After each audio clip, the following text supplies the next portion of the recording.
start sharing my screen.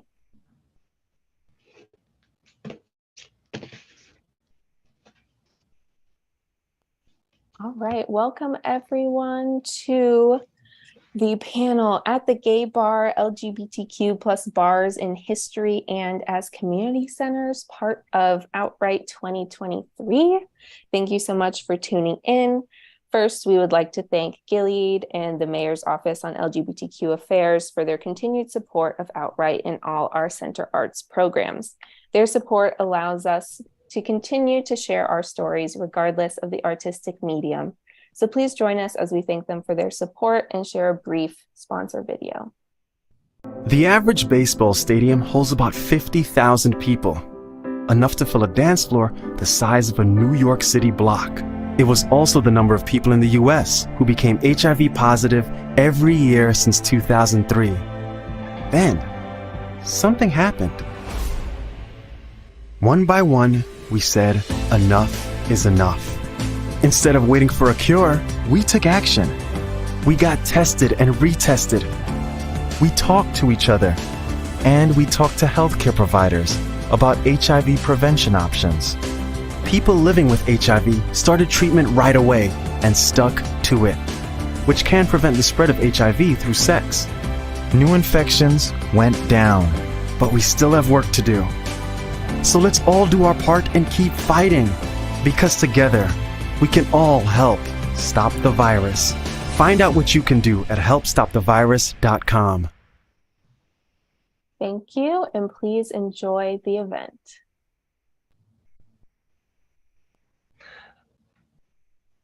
Hi, my name is Greg Shiro. I am moderator of the At the Gay Bar panel, and I actually want to begin just by saying a couple of words about the inspiration for the panel.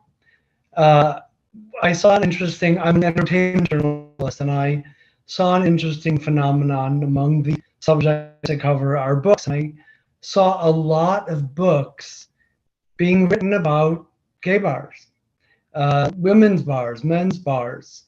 And then there was a documentary out there. There's the famous New York Times article. Suddenly I thought, this is a really interesting subject. And so for Outright, I thought, talking about the books, talking about people who are in the bars would be a good way to approach this. So the books I was talking about are, this is Last Call Chicago by Rick Karlin, who is one of our panelists.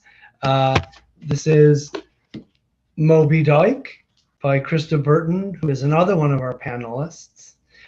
And then there was also Gregor Mattsson's Who Need Gay Bars?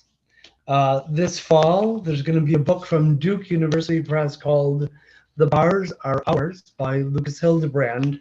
And actually, it was a book from 2021, Gay Bar, Why We Went Out by Jeremy Atherton Lynn, that also kind of got the ball rolling. So that's why I wanted to do this panel. And I was lucky enough to have these panelists say yes when I asked them. So I want to begin the panel discussion by asking you each to say something about, if you remember what the first gay bar, women's bar, the first queer bar that you went to, what it was. If you could also just say your name, and then after you finish saying a few words about the gay bar that you went to, just a couple biographical words. Let's start with Rick Karlin. Well, hi, I'm Rick Karlin. I'm the oldest panelist, obviously. My first gay bar was called the 21 Club. At the time I went there, they had to change the name because the 21 Club in New York sued them, like they would be confused which bar it was. But it was a very blue-collar, working-class bar, just a few blocks from the house where I grew up, which for some reason that block had 4 gay bars on it in Chicago. It's not an area that's in the gay community. Krista, you may have heard of the old Lost and Found in Chicago. That was one of the bars in that area. And I wrote Last Call Chicago, basically an encyclopedia of Chicago's gay bars, because I thought that's an important part of our history that nobody has documented. And I feel like if I grew up in Chicago, so Last Call Chicago was a natural for me. I wrote that with Suki Delacroix, who was a historian that lived in the area.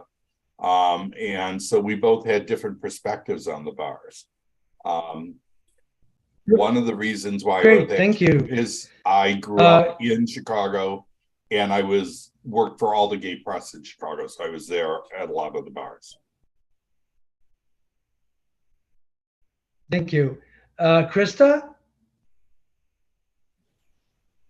Hello, I'm Krista. And my first lesbian bar was the Lexington Club in San Francisco. And I think I was exactly 21. I was absolutely stunned when I walked in. I had never been to anything like it and could not believe that it existed. Life-changing moment. And a little bit about me is I just finished publishing Moby Dyke, my book, and I am totally obsessed with queer spaces. So. That's great. Eboné? First, thank you so much for having me. Good evening to everyone. My name is Eboné Bell, pronoun she, her. I am the managing editor and owner of Tagg magazine, which is a LGBTQ women's publication. Krista, we just wrote about your book earlier this month. So very familiar with your work, my friend. And the first bar or queer bar I walked into was actually hung jury. I was under 21, but it was my first queer bar in Washington, D.C. Unfortunately, it closed shortly after that, but it was a great time. And then Coach? Hi, good evening, everyone. Thanks for having me. Yes, my name is Given, not Coach, but that's what people call me. So my pronouns are they, them. I am a co-founder with my wife, Joe McDaniel, who can be here tonight, as you are in Washington, D.C., Capitol Hill. My first, I don't even know how they assigned it at the time. I would say they probably called it a gay bar, was Bounce in Cleveland, Ohio. I also was not 21. It was an 18 and up night, however. And it was the first time I saw a drag king, and it absolutely blew my mind to see somebody so celebrated that looked the way I looked and was so not celebrated in my hometown, which was small and country.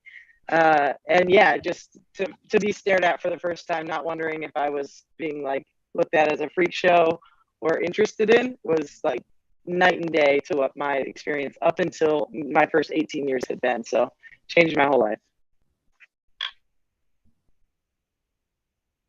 Wow, well, thank you. Krista and Rick, I'd like to actually begin with you two, with the two books. Do you mind saying just a little bit about the inspiration, and then how long it took from the idea to the actual completion of the book, and then why you think there is this, what the significance is of this sudden renewed interest in the bars? Krista, go. Okay, let's see. I'm going to try and remember all of those things. But I think that for me, my story kind of started in 2015 when I read an article that said that the Lexington Club was closing. And I spent a ton of time at that bar, and it meant so much to me. And I was not living anywhere near San Francisco, and I was absolutely crushed. I was like beyond upset, and I couldn't get over it. And I just spent the next couple of years absolutely bitching to anyone who would hear me, and noticing more and more that lesbian bars were closing. And in 2017, I got to write an article for the New York Times that was called "I Want My Lesbian Bars Back," where I got to bitch about it in a more professional manner, I guess. And then in 2017, my agent and I had an idea where I go to all the lesbian bars and write about what I find. And then we canned it. We didn't do anything with it because I had a book idea that would be better at the time. And for a couple years, all ideas went with it just before, emailed my agent after reading yet another bar article, yet another article about bars closing, and emailed my agent and said, hey, would Krista be interested in maybe a book idea I've had where she goes to all the lesbian bars and writes about what she finds? And I was so excited because that was the one idea I had always kicked myself over for not really pursuing aggressively. And so that was my long lost lesbian bar dream book and my dream project. And I just shrieked and jumped at the chance. So that's how the book happened. And what were the other things I'm supposed to tell you? Well, what do you think the significance is that there is suddenly all of this attention being paid to the lack of, especially for women's bars, but just the lack of bars in general? I mean, first of all, I love that it's getting as much attention as it is. I think that the significance is a couple of things. I think we all just went through the pandemic collectively and it was awful. And we are starting to recognize how important these spaces in person really are. I think that all of the media attention surrounding the closures of the bars got a lot of queer people thinking, got the wheels kind of spinning and thinking, you know what we should do is open a gay bar. I think that's been really helpful. And I think that the significance is that, I mean, that's a beautiful thing that we get to have more of them. Definitely. Rick, something about the inspiration, how you were inspired to co-write the book with Saint-Suki Delacroix, what the timeline was from start to finish, and then also the significance of the sudden interest. Well, first of all, before I have tremors, so if I'm shaking my head no, it doesn't mean I'm disagreeing with you. It's just a tremor going. So I want everybody to realize that.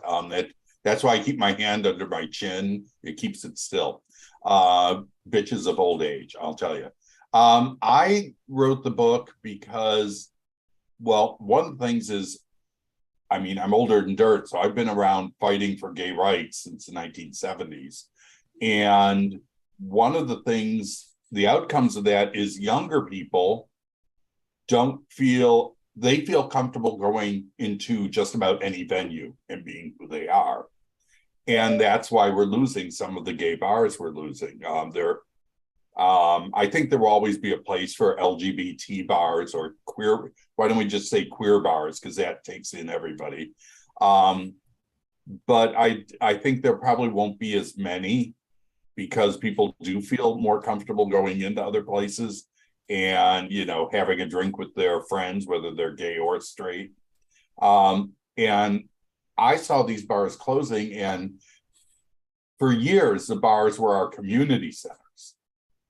And they served a very distinct purpose. They were not just a place to go and drink and meet people and hook up, although that happened a lot.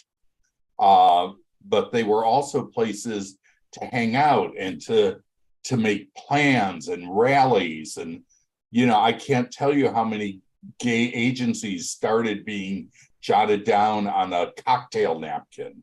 And I just thought that was a real important function of a bar to have. And also, you know, just a bar to hang out and be comfortable with who you are. As you said, when you walked into, when Coach walked into the bar and they saw people that look like them for the first time, and, you know, oh my God, I'm not the only one. Well, I grew up in a big city, so I kind of knew I wasn't the only one, but I didn't know where they all were because it was the early 1970s and it wasn't out there so much. And you couldn't go on the internet and look up gay bars and realize there was one 3 blocks from you. So that's what I wanted. I wanted to preserve that history. And I think that's real important. And until Krista said about the pandemic figuring in, I never thought about that. And it really probably did. I worked on it during the pandemic, but it was probably one of the reasons why I was thinking we can't go to these bars now, and we'll talk about them. And as for how long it took me, I say it took me. So is that it? Yeah. because that's how long I was. All that time, Mom, I wasn't just drinking, I was researching. And what do you think about the significance of some attention being paid to the bars and the way that it's being done? Are you asking me specifically or everybody? What you thought about the significance of the attention? I think it's great. I think it's definitely needed. My hope was always that I would write Last Call Chicago and somebody else would write Last Call San Francisco and somebody else would write Last Call Boston. And, because it has to be somebody from that area that knows those bars or grew up knowing them. And I think that's an important factor of it, or has the resources to get people. Thank you. And as somebody who's who's publishing a magazine about community in DC, do you agree with this? That this interest is sudden? Are you seeing it through your magazine, through your writing? Are you seeing this renewed interest? So, Greg, you were going a little bit in and out. I think you were asking me, have I seen this trend as far as people opening up queer bars, or are you saying the closing of? Well, as the publisher of a magazine, are you seeing both the interest in the bars, the sudden interest in bars? Greg, you might want to hop on your phone because you're coming in and out all the time. We can barely hear you. And Rick, if you, did you catch that? I didn't catch but a couple words, yeah. Yeah, and I'm sorry, I just couldn't understand. I'm sorry, Greg. That's okay. Let's try this. This is for Coach and Ebony. Can you hear me now? A little bit. Greg, you're freezing. It's your stream that's the problem. Okay. Okay. I'm not sure what to do on this end. Okay. Go on your phone and log in. Or feel free to type it in the chat, your question. That's good. Okay, here we go. I'll do that. Yes. Okay. While he's typing, one thing I didn't say was how long it took me to work the book. So it was about 8 years from start to finish, I would say. Emily, Krista, how long did yours take? From signing the contract that said I would do it to the time I turned it in was about 1.5 years. It was very intense. Wow. 8 years, my God, the research. I'm so impressed, honestly. Yeah, that was the longest part, was the research. And I'm researching a new one, South Florida, Last Call South Florida. And I've been doing the research for over 1 year now. So. Wow. Wow. What is your drink of choice? Pardon me? What's your drink of choice? Oh, go ahead, Greg. Yeah. I'm just about to send it.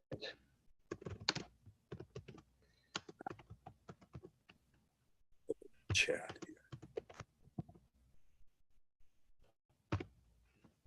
Okay. So the research I'm doing is, we have the Stonewall National Museum and Archives down here, and they have incredible resources, like every gay paper that was ever published. And Ebony, if you're not sending them, putting them on your mailing list, you should, so that you're in there, because it's a national archive. And I have been going through, and they have papers back to the 1960s. So I've been researching, bars in Miami in 1960 and things like that. And I got a great story about a lesbian bar there where Ethel Merman went in and she tried to pick up this woman's mother who was with her. So I see the question here for myself and Coach. It says, please say a few words about your experiences in the DC bar scene. How long do we have here? So I, like I said, hung jury was my welcoming into the space, but I spent a lot of time at a big club called Nation, some people might have heard of, which was predominantly, I would say, gay men parties and things like that. And it's because it was 18 and over, I was able to kind of still have that experience and have that sense of safety. I think for me, everything about the DC queer bar scene is all about community, period. It's where many of us found friends, jobs, hobbies, all of it. And for me, that's exactly what I experienced in the DC queer bar scene. From it's where, just like Coach, I remember going to Apex and Badlands, and I walk in and there's Johnny Cat, the drag king, performing on the bar. And I'm like, whoa, who is that? And how do I do it? And literally that's how I started with the DC drag kings. And then it just continued from there. But what I love about DC, it really is community. We had, and still have, but I said had, a thriving LGBTQ DC scene for sure. And unfortunately, we lost some bars. We lost Phase One, which was the oldest running lesbian bar in the country, a little over 40 years. Cobalt, and I know I'm missing a whole bunch of other ones. Coach, I will let you make sure that I didn't miss many. Apex, Badlands. There was one owned by a Black queer woman in Southeast.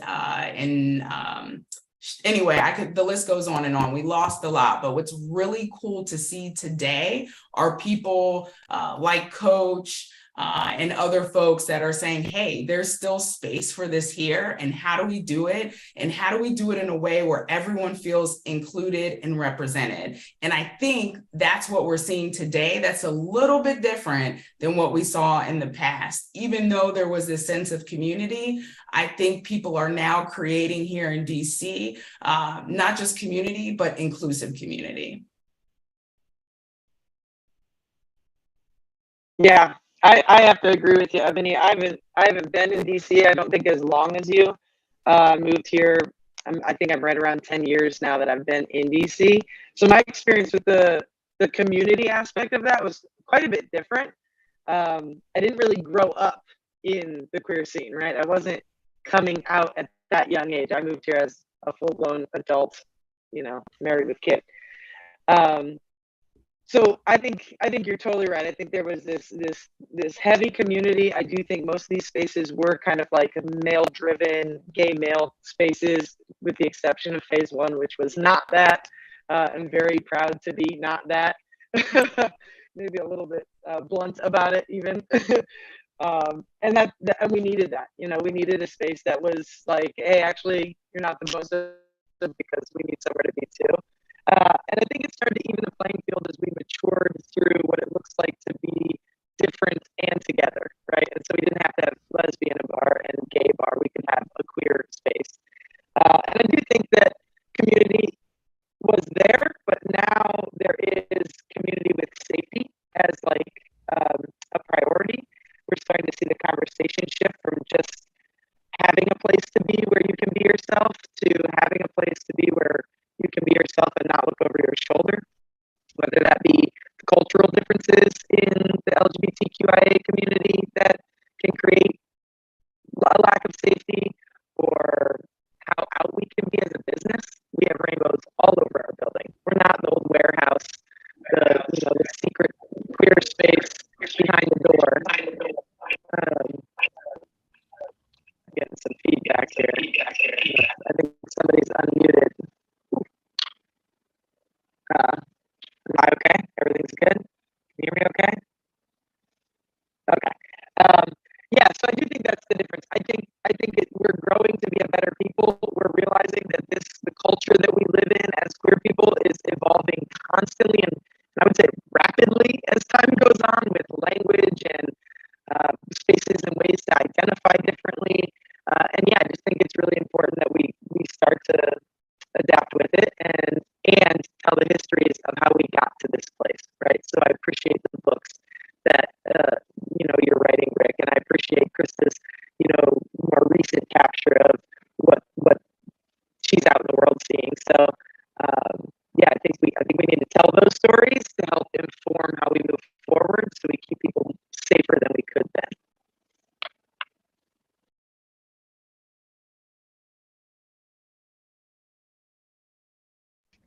Greg, you're muted.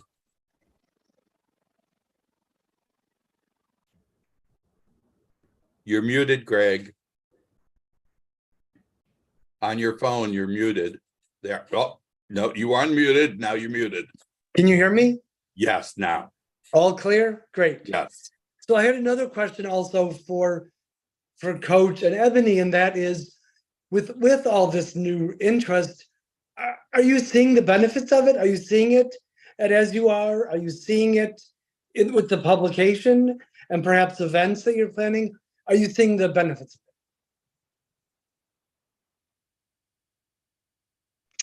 I'm not sure I understand the question fully. Are you asking, are we seeing the benefits of kind of the evolution of how we gather? Well, I mean, the benefits of suddenly there are these books now that are about the bars. Are you, as a bar owner, are more people coming in looking for that place? As a magazine publisher, are you seeing a result of that, like more advertising, perhaps more events? That's the question. I would say, yeah. I mean, I don't know if all press is good press, but for the most part, if your name's being said, it works out to your benefit. So the more people that say our name, the happier we are. I think the experience of being placed in Krista's book was so unique because I don't think we were on the docket, right? Happened to come to DC, heard about this place, came and saw us, smashed us into a chapter that we had a deep connection with the bar. I think that was intended, right? That for my best, Krista, correct me if I'm wrong, but best I can tell, we were not part of the outline. And how could we have been? We were so new. Right? Like it was probably a surprise we existed. So yeah, is there a benefit? Absolutely. I will also say that we have a queer bookstore that two, 3 blocks down. That does not hurt to have your name in a book that's being sold at a queer bookstore that you're 2 blocks away from. Hey, works out for everybody. The bookstore gets a hit, Krista's getting hits, and we're getting hits. So yeah, the more mentions we get, I think the important part for Joe and I is that why we're doing this is getting told, and the culture of our space is being presented in a transparent, honest way, which is safety first, prioritizing the most marginalized of this marginalized community in this space, and by proxy, more people get to come in, be safe, let their hair down, relax, and build community. And while we have progressed as a society, we are still seeing so much hate and violence toward our community. So it is nice to know there is a door you can darken the doorway of where other people are going to get it, and most of the time not have to talk about it for one day, for 5 hours, for one dance floor evening, for one drink. I don't have to talk about that because everybody in here, they get it. We can just relax and set it down. And like those are the things we pay attention to. If somebody not of the community comes in to be an ally and all they want to talk about is how hard it must be, literally our safety management is trained to go over and say like, hey friend, so we're all just trying to relax and we don't need to talk about that. So if you want to have that deeper conversation, you can take it somewhere else. I'm just trying to have a beer, you know? So yeah, include us in all the publications. Talk about us all you want. Great. And Eboné, are you seeing that also? Are you seeing because of this renewed interest and because the magazine is a women's magazine? I think that this would probably, and I would love to ask this to like my fellow publishers too. I think this is a great question because we all, well, I don't want to assume we all know. For those who don't know, some of us know that A lot of our LGBTQ publications were bar rags. That's where we found out where to go outside of the bar. We found out, what different nights there were. That's how some folks even communicated. I remember looking at Ladders, which was the first lesbian DC publication. And it was interesting to see how they communicated. So the reason I say this would be an interesting question for my fellow publishers, because Tagg, we've been around for 11 years, but of course, there are tons of other publications out there. DC Wise, obviously Washington Blade, Metro Weekly, that came in before me. And that is how they got majority of their ads, was because of bars and bar nights. And the back pages as well, the after bar parties, if you want to call them.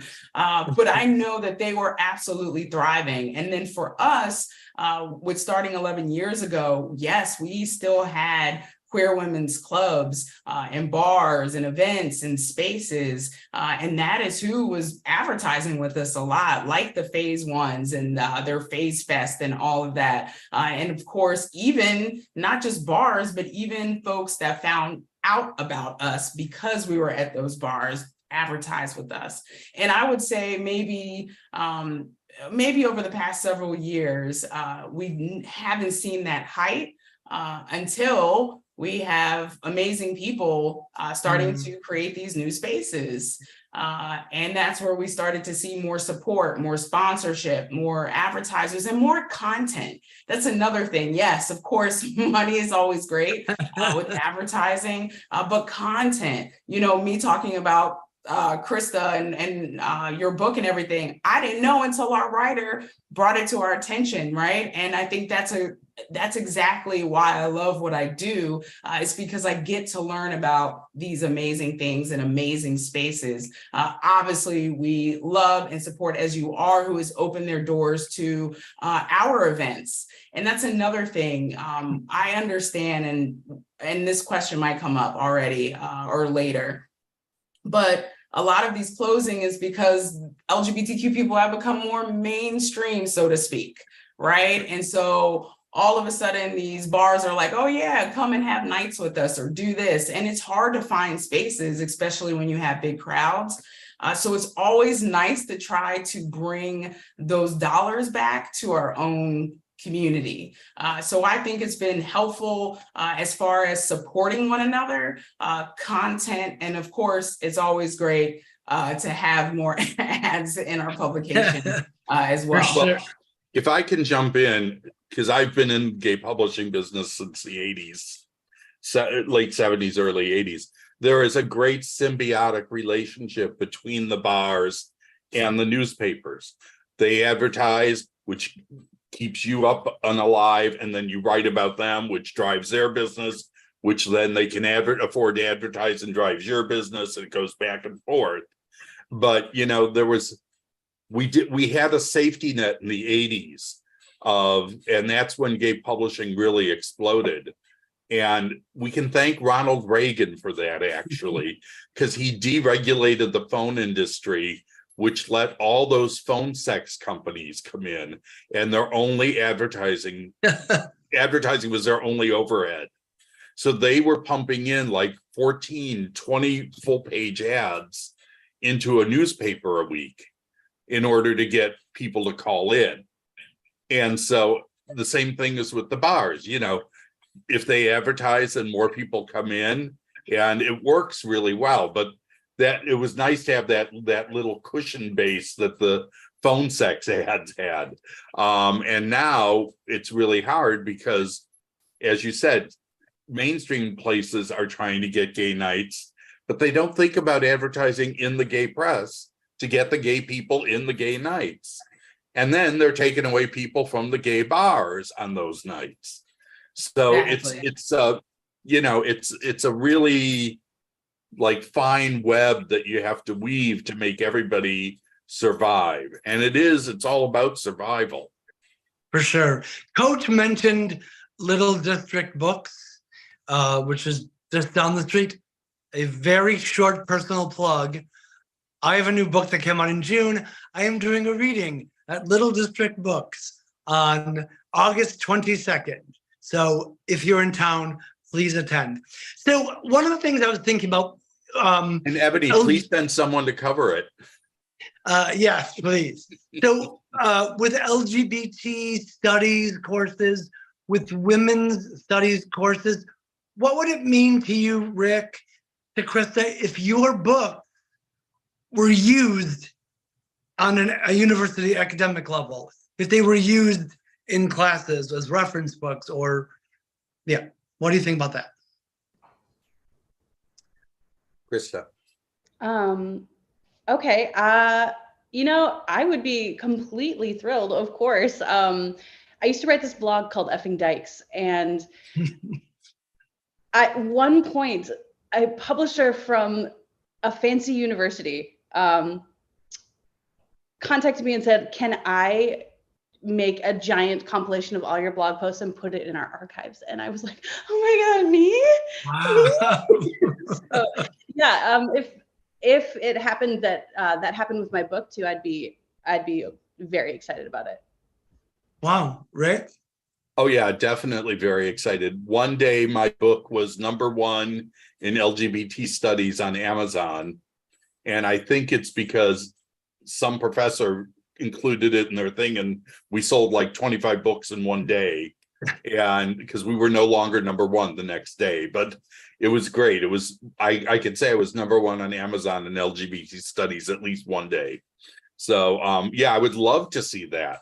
I think it's an important, I think if you are teaching LGBT studies or women's studies and not writing about queer bars, gay bars, lesbian bars, you are leaving out a major part of our community's history.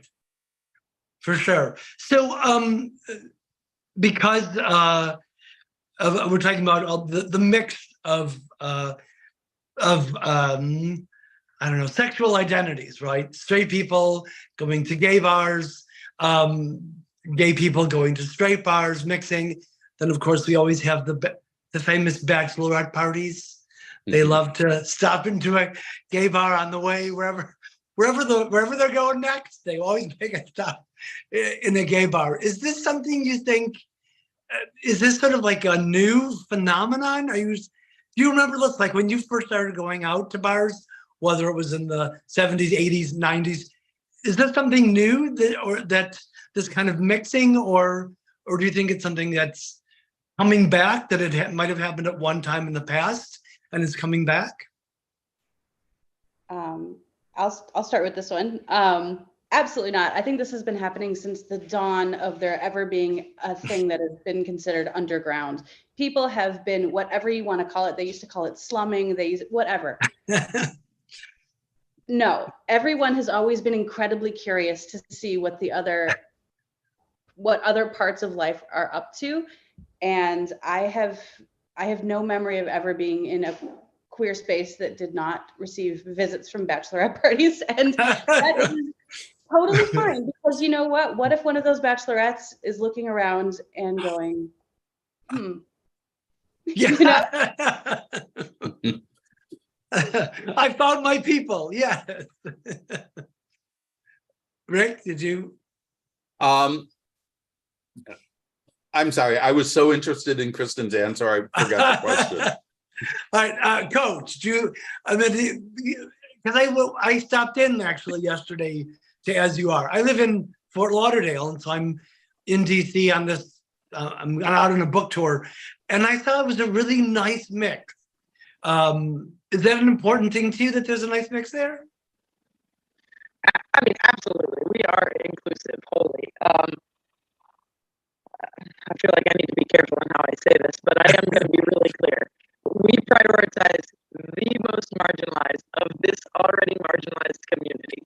That means the straight ally falls way down the list, which doesn't mean you can't be in here, but don't come in here being entitled, demanding things, expecting to be participating in a freak show. So we have 3 standards of behavior that we had in a newspaper or an article long before we ever opened the door.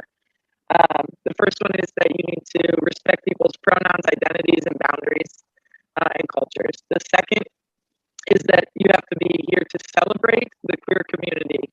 If you queer or not, if you're not here for that, this is not a space for you. And the third is consent is mandatory, and I could go on for days about that. I don't feel like I need to.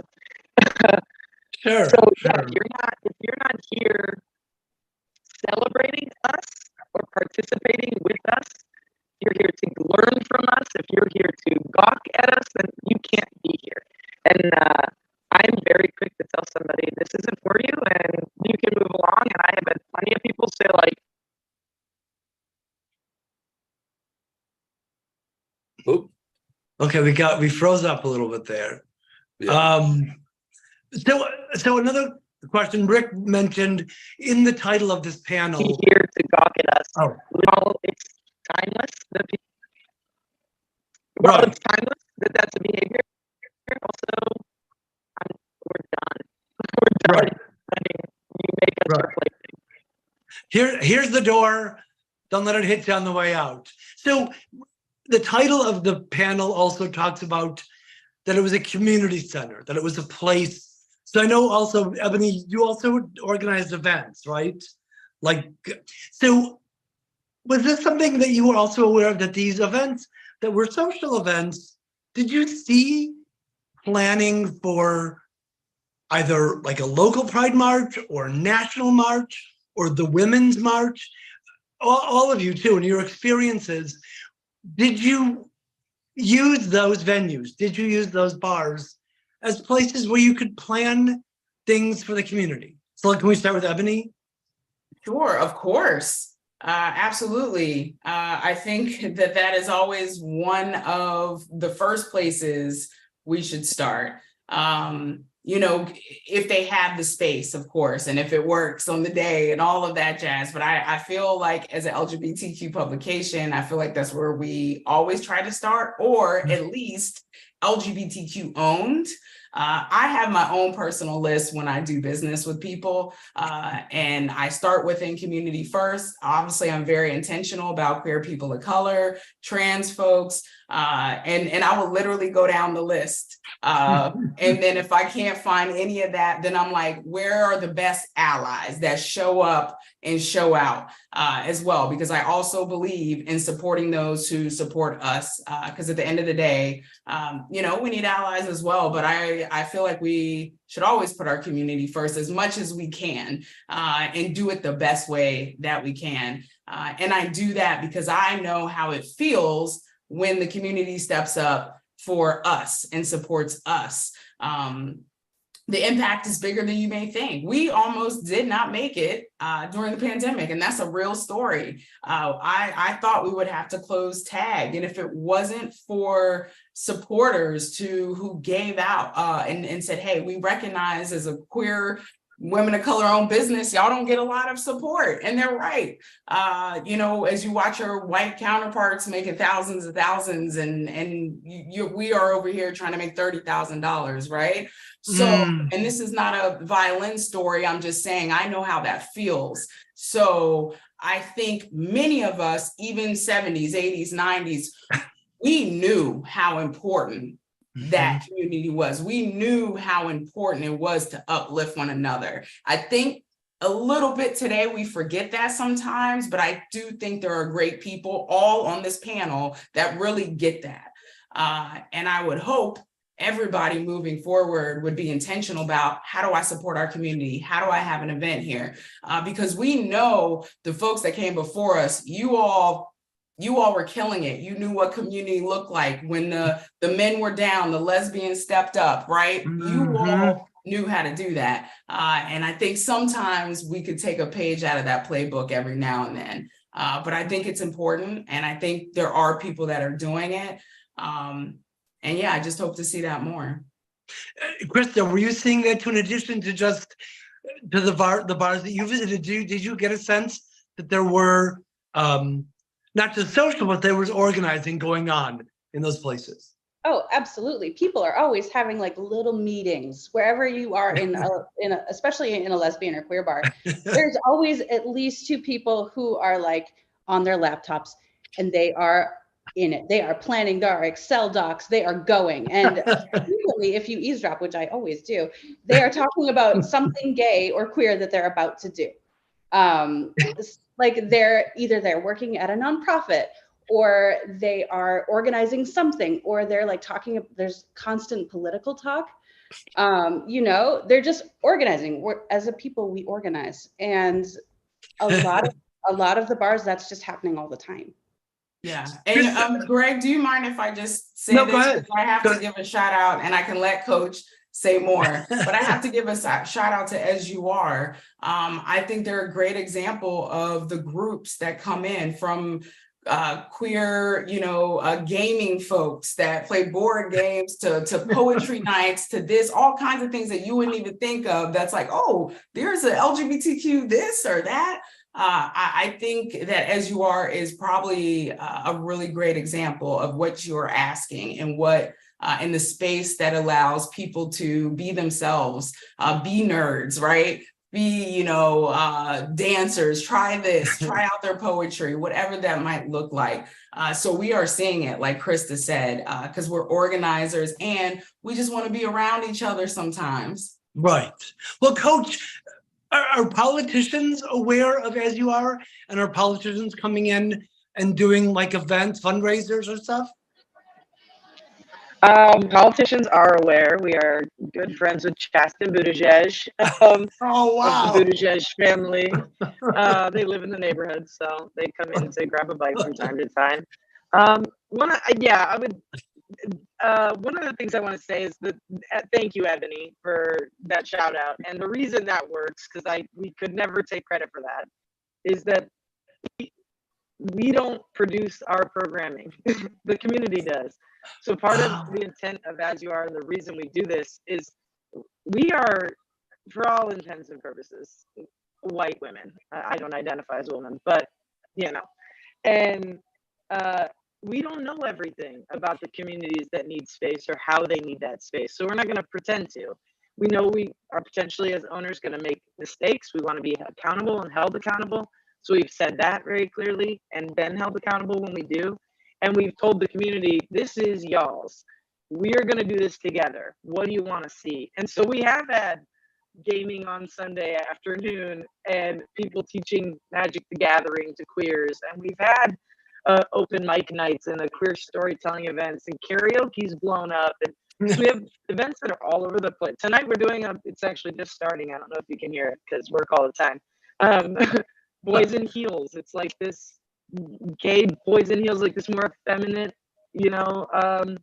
AMAB party, because where do those people gather without maybe being ridiculed in more cis, white, gay, male-driven spaces? That wasn't our idea. We didn't think of that. The community did. So I think we are truly trying this space to become more of a community hub. One of my liquor reps the other day was like, y'all should really be operating more as a nonprofit. And I was like, I wish we got nonprofit money.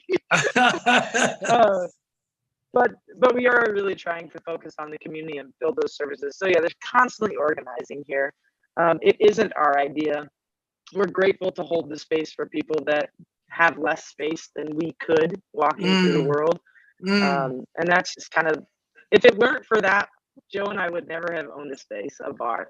I don't care about popping beers open.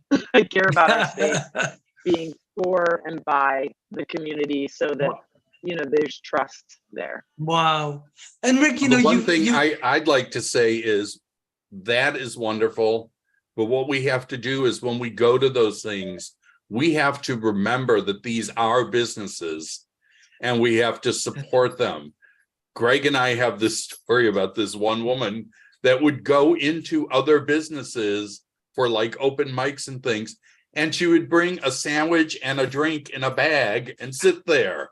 And I'm like, these people have to keep their doors open. So, for all of that, please, anybody who is watching this, buy a drink when you're at these things. Buy it, if there's food, order some food. If you don't drink, buy a water. Or a soda. People have to keep the doors open. We're a coffee shop. Pardon me? We're coffee all day. Yes. Buy something, because otherwise their doors are not going to be open and that space is not going to be there. And that's an important thing to remember. We have to support each other. So Krista, I know you're in Minneapolis. Eboné and Coach are both here in DC.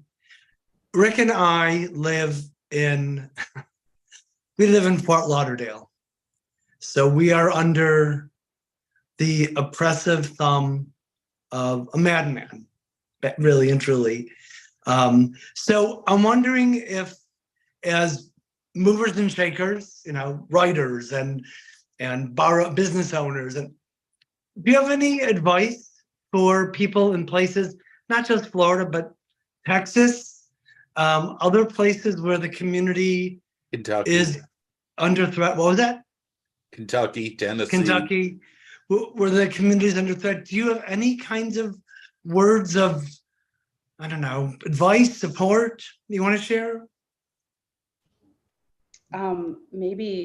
Maybe organize, like, we're trying. Get people to vote. Make sure, try and get those people out of office. My God. I think that my advice would probably be directed, sorry, Coach, directed a little bit differently. I feel like LGBTQ folks, people of color, been screaming since the age of time. For I don't know how long. I think the advice needs to go to our counterparts, our straight counterparts, white counterparts, whatever that looks like, our allies.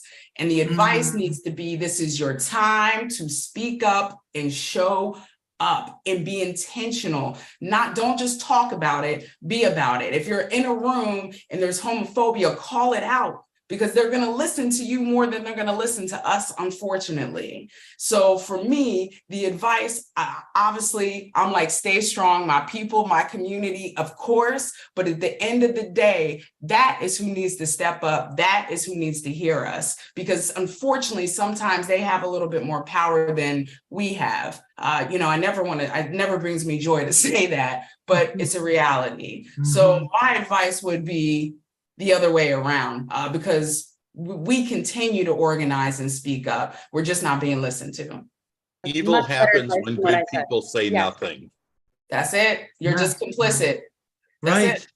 Right. Yeah, I wholeheartedly agree with Eboné. And I think the best the oppressed in this situation, the queers, in Florida and Texas, is to hold people accountable that say they want to be an ally, then show me, and be able to speak up and hold them accountable to doing that, because I think they need a little bit of a push. My words, I think, outside of fully agreeing with Eboné, is we're here. We support you. We're here to help. We're speaking up. I moved to DC years ago, and I waited to change my license over to the very last second, so my vote counted somewhere where it was harder to get things changed. We haven't gone away. We're here and we're supporting you and love you. And I do think we have people that are willing to be frontline humans. We need more allies that are willing to be frontline humans. And we're gonna, put our armor on and go in that battle and shake things up. I have a good friend that runs a nonprofit here, and he took a job in Florida, and he is a trans man. And we were like, bro, are you gonna be okay? And he's like, I can't sit here, right? I can, and so I will. And I'm proud of him, right? And so we have his back. But I think, we just have to keep pushing and mostly speak up to those people that do hold that power and say, you said you were going to show up for me. Now I want to see it. How are you going to do that? That's right. Put those words into action. So because this is a writers' conference, if you don't mind, I want to ask the two writers if they've begun thinking about or working on their next book project. Krista? Right now, I'm in a period of the book published about a month ago, and I am just in this period where I am sitting in a lawn chair, just doing my regular full-time job, and it feels like a complete vacation. All I do is my regular job, and there is nothing happening up here right now. Do you do Wordle every morning? Do you Wordle? No, I don't even know how to play Wordle. Okay. But I am hoping to start a new project right around October. Good, great. And then Rick, Krista never wants to see a word again. And then Rick, do you have a project? Well, as I said, I'm working on Last Call South Florida now. And I just finished the first edit of the first draft of the manuscript and sent it to my publisher for him to look at. I'm still interviewing people and inserting comments here and there, but I sent it to him, and the guy I'm working with, the historian, is writing the intros for each section. So we're getting to that. After that, I don't know. Maybe I'll have to move to another city and start writing Last Call something else. Well, I just want to express my sorry about the technical stuff. I apologize for that. My huge gratitude to Coach, to Eboné, to Krista, and to my husband of 30 years, Rick Karlin. Thank you very much. Please give the dog a big kiss for me. Okay. And I'll see you in a couple of weeks when I get back. Thank you, guys. I'm so grateful. Thank you for saying yes. And thank you for sharing your thoughts with me. Thank you. It was wonderful to virtually meet everybody.